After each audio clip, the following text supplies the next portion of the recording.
आप उठा लो 2023 का पेपर, 22 का, 21 का, 20 का, हर एक पेपर में आपको एक क्वेश्चन इस सिंपल से टॉपिक से जरूर मिल जाएगा। एंड ओपेरॉन कॉन्सेप्ट होता क्या है कि साइंटिस्ट ने दिया था ZYA, ये तीनों जीन मिलके किस किस एंजाइम को फॉर्म कर रहे होते हैं और अल्टीमेटली लैक ओपेरॉन का फंक्शन क्या होता है। जैकब एंड मोनार्ड ने मिल करके हमें लैक ओपेरॉन के बारे में समझाया। अब लैक ओपेरॉन क्या होता है, क्या इन साइंटिस्ट ने मेहनत करके हमें समझाया है, समझ लेते हैं। Wherein we have absence of inducer, कोई इंड्यूसर यहाँ पे प्रेजेंट नहीं है। अब देखिएगा क्या होगा, पहले से कुछ अंश लैक्टोज के पड़े हैं आपके सेल में, जो लैक्टोज या एलोलैक्टोज पहले से ही प्रेजेंट है वो जाकर के इस रिप्रेसर से बाइंड कर लेगा। Hello everyone, most welcome to Infinity learn NEET by Sri Chaitanya. स्वागत है आप सारे बच्चों का एक और अमेजिंग से टॉपिक के साथ में, which is the lac operon. Molecular basis की बात हो और द लैक ओपेरॉन का नाम आए, ऐसा हो नहीं सकता, क्योंकि ये एक ऐसा टॉपिक है जिसपे हर साल आपका क्वेश्चन बनता ही बनता है। आप उठा लो 2023 का पेपर, 22 का, 21 का, 20 का, हर एक पेपर में आपको एक क्वेश्चन इस सिंपल से टॉपिक से ज़रूर मिल जाएगा। तो लैक ओपेरॉन क्या है, लैक ओपेरॉन में किस टाइप के क्वेश्चन आते हैं, मैं आपको 2023 का लेटेस्ट क्वेश्चन भी सॉल्व करवाऊंगी। एंड ओपेरॉन कॉन्सेप्ट होता क्या है कि साइंटिस्ट ने दिया था ZYA, ये तीनों जीन मिलके किस किस एंजाइम को फॉर्म कर रहे होते हैं और अल्टीमेटली लैक ओपेरॉन का फंक्शन क्या होता है, सारी बातें हम समझेंगे आज इसी लेक्चर में। So let's get started everyone.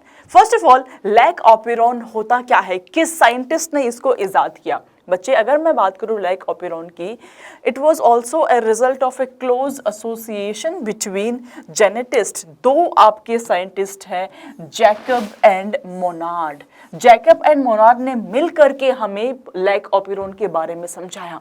अब लैक ओपेरॉन क्या होता है, क्या इन साइंटिस्ट ने मेहनत करके हमें समझाया है, समझ लेते हैं। तो ओपेरॉन में बेसिकली आपके पॉलीसिस्ट्रोनिक जीन्स प्रेजेंट होते हैं, विच मीन्स एक से ज्यादा जीन मिल करके कुछ किसी फंक्शन को परफॉर्म कर रहे हैं और अल्टीमेटली उनका एक मेन फंक्शन कुछ और ही है। लैक ओपेरॉन वर्ड जो है वो लैक्टोज से लिया हुआ है, मतलब लैक्टोज के मेटाबॉलिज्म में ये हेल्प कर रहा होता है। तो देखते हैं कैसे ये हेल्प करता है। तो अगर मैं बात करूं लैक ओपेरॉन की, लैक का मतलब सिंपली है बच्चे lactose, which is a polycistronic. Now what do I mean by polycistronic structural gene?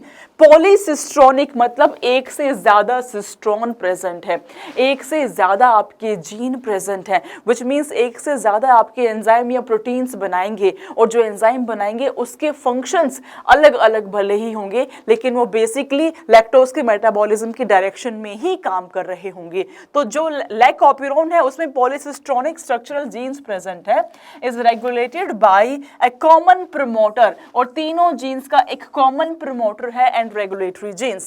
Such arrangement is very common in bacteria.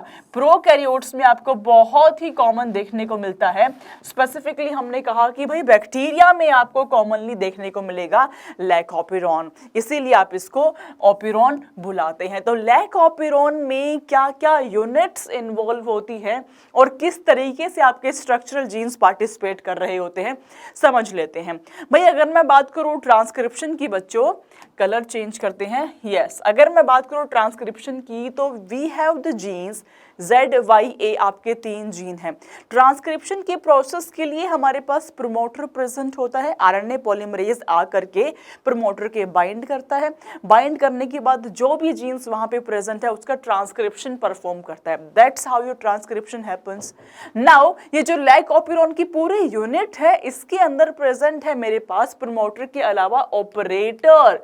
Your this O stands for operator and I am also having a I gene. ये जो I gene यहाँ पे present है, ये repressor mRNA को code कर रहा होता है एंड ये रिप्रेसर प्रोटीन बनाता है, जिसका एक अहम फंक्शन है इस ओपेरॉन की फंक्शनिंग के अंदर। अब क्या अहम फंक्शन है इस रिप्रेसर का, तो हम समझते हैं। अगर मैं बात करूँ लैक ओपेरॉन की, ये 2 तरीके से फंक्शन करता है, या तो यहाँ पे कोई इंड्यूसर प्रेजेंट हो या फिर वहां पे एब्सेंट हो। तो मैं शुरुआत करती हूँ केस नंबर 1 से। केस नंबर 1 हो गया बच्चों, wherein we have absence of inducer, कोई इंड्यूसर यहाँ पे प्रेजेंट नहीं है। अब देखिएगा क्या होगा, जो मेरा रिप्रेसर mRNA है ये रिप्रेसर प्रोटीन को बनाएगा। ये जो रिप्रेसर प्रोटीन है इसके पास बाइंडिंग साइट प्रेजेंट है ऑपरेटर के लिए, ये जा करके ऑपरेटर से ऐसे बाइंड कर लेगा। Now listen to me very carefully, जो मेरा आरएनए पॉलीमरेज है उसका काम क्या था कि वो आके प्रमोटर से बाइंड करे, और जैसे ही प्रमोटर से बाइंड करेगा वो ZYA इन तीनों जीन्स का ट्रांसक्रिप्शन करा देगा। यस, लेकिन जब मेरे पास इंड्यूसर एब्सेंट है उस केस में हुआ क्या, उस केस में ये जो ऑपरेटर के बाइंड कर दिया मेरे रिप्रेसर ने, उसकी वजह से आरएनए पॉलीमरेज का रास्ता ब्लॉक हो गया।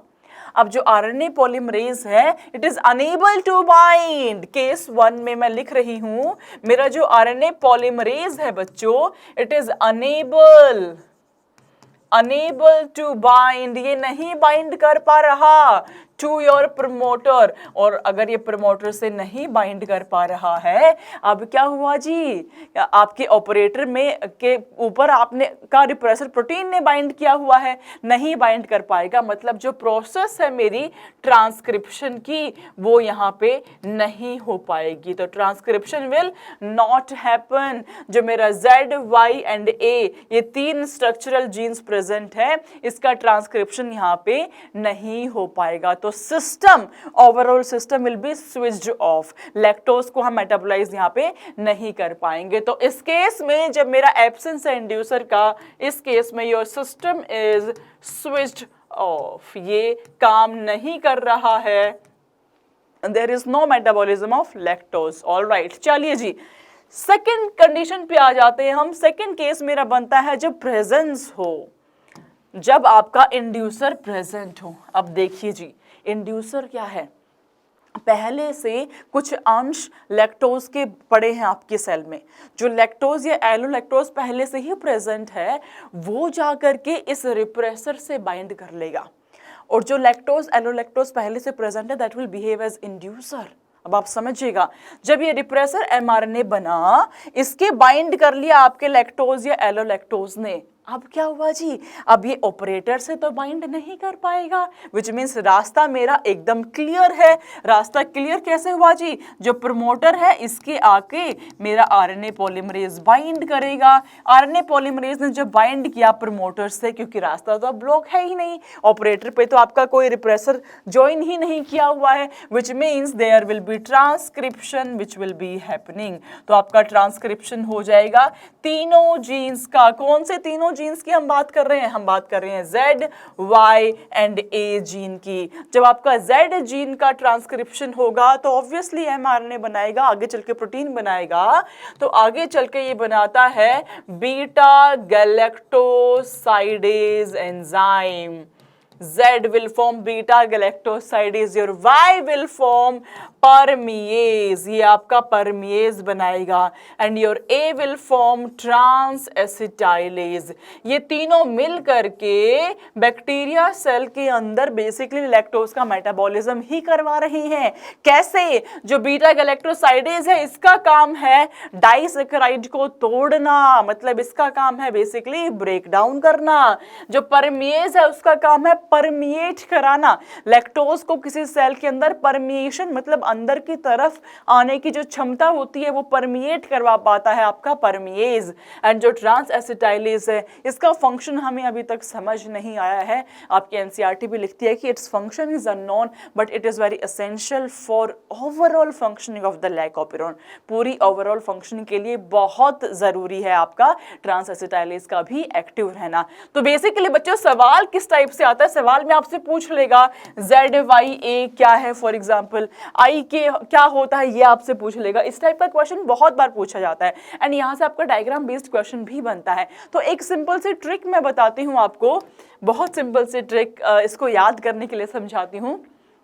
देखो आपने जया बच्चन जी के वीडियोस देखे होंगे, है ना, जब भी पेपराजी आते हैं, कोई कैमरा वाले आते हैं, जया बच्चन जी को बड़ा अनईजी सा लग रहा होता है ना, she is never willing to give the photographs. तो कभी भी नहीं होती है तैयार कि मेरी पिक्चर्स आप क्लिक कर लो। तो पेपराजी में भी बड़ा बूम रहता है कि हाँ जैसे ही जया बच्चन आएंगी तो हम एक कैप्चर करेंगे उनकी पिक्चर को। तो वो आपस में बात कर रहे हैं, आई जया बच्चन, आई जया तो आपको सिंपली याद करना है है आई जया बच्चन की हम बात कर रहे हैं। Your I stands for your repressor, this I will stand for repressor, your Z will give rise to beta galactosidase, Y is for permease and A will be for transacetylase। तो आप सिंपल से paparazzi से याद कर लेंगे कि आई जया बच्चन, सारे cameraman आपस में बोल रहे हैं कि देखो जया बच्चन जी आ गई, फटाफट से आप क्लिक कर लीजिए। Alright, so before moving on to the questions मैं आपको समराइज कर देती हूँ। बहुत ही सिंपल सा टॉपिक है, दो केस आपको पता होना चाहिए, in absence of inducer and in presence of inducer. कब स्विच ऑन रहेगा, कब स्विच ऑफ होगा, स्विच ऑफ होने के पीछे कारण क्या है, प्रमोटर से क्या बाइंड कर रहा है, ऑपरेटर से क्या बाइंड कर रहा है, ये आपको पता होना चाहिए। ऑलराइट एवरीवन, तो ये पूरा समरी है आपके सामने जिसमें मैंने आपको दोनों केस एक्सप्लेन किए हैं कि एब्सेंस ऑफ इंड्यूसर में क्या होगा, जो आपका रिप्रेसर है वो आके बाइंड कर लेगा ऑपरेटर से, जिसकी वजह से आरएनए पॉलीमरेज को रास्ता नहीं मिल पाएगा, यहीं पे ही ब्लॉक हो जाएगा, आगे कोई ट्रांसक्रिप्शन नहीं हो पाएगा, system will be switched off. And switch on कब होगा, जब इंड्यूसर इज प्रेजेंट, तो वो एक्टिव रिप्रेसर को इनएक्टिव में कन्वर्ट कर देगा। Now my operator will not be able to clog, ये क्लॉग नहीं हो पाएगा, तो पॉलीमरेज आएगा, यहाँ पे बाइंड करेगा, बड़े आराम से ट्रांसक्रिप्शन करा देगा। लेक Z जो है गैलेक्टोसाइडेज बनाएगा, Y परमेज एंड A जो है वो ट्रांसएसिटाइलेज बना देगा। ऑलराइट एवरीवन, तो पहले हम एक लेटेस्ट ईयर का क्वेश्चन सॉल्व करते हैं, आपके साथ में मैं भी सॉल्व करूंगी, एंड उसके बाद मैं आपको एक होमवर्क क्वेश्चन देती हूँ। इस टॉपिक से बेटा हर साल सवाल जरूर आता है, तो मेक श्योर कम से कम समय में मैंने पूरा टॉपिक आपको समराइज करने की कोशिश करिए। मेक श्योर आप इसको बड़ा डिटेल में जरूर देखें एंड इस पे बेस आप क्वेश्चंस भी सॉल्व कर ले। एनसीईआरटी की लाइन टू लाइन आपको समझ में आ जाएगी इस टॉपिक के बाद में, ठीक है।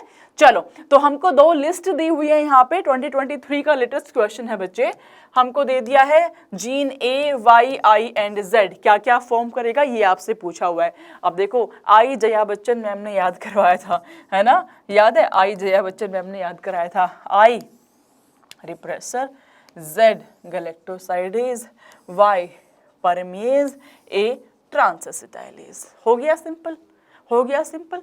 हाँ, कर लेंगे इसको सॉल्व। कितनी देर लगी, अगर आपने याद कर लिया कि कैमरामैन क्या बोलते हैं आपस में, अगर आपने याद कर लिया तो कितनी देर लगेगी इसको सॉल्व करने में, बहुत ही कम समय में आप इसको सॉल्व कर पाएंगे।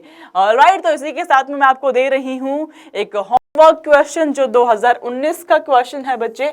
आप देख लो, सेम स्टेटमेंट्स पे आपका क्वेश्चन आया है, तो as it is questions repeat होते हैं इस टॉपिक से, सेम टू सेम क्वेश्चन आपसे पूछ लिया जाता है, तो मेक श्योर इसको आप बिल्कुल भी मिस ना करें। इस क्वेश्चन का आंसर मुझे चाहिए आपसे कमेंट सेक्शन में, कमेंट्स में मेक श्योर आप इसका आंसर कर रहे हैं, ठीक है बच्चे।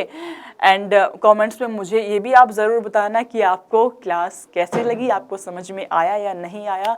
कोई भी ऐसा टॉपिक जो आपको तंग कर रहा है, परेशान कर रहा है, आप चाहते हैं मैं उसको क्लासेस की फॉर्म में समझाऊँ आपको, तो मेक श्योर कि आप कॉमेंट ज़रूर कर रहे हैं। ऑलराइट एवरीवन, सेशन को लाइक, शेयर, चैनल को सब्सक्राइब करना बिल्कुल भी मत भूलना। Will see you in the next classes, till then bye everyone, do take care of yourself, love you all, God bless you everyone, bye बच्चों।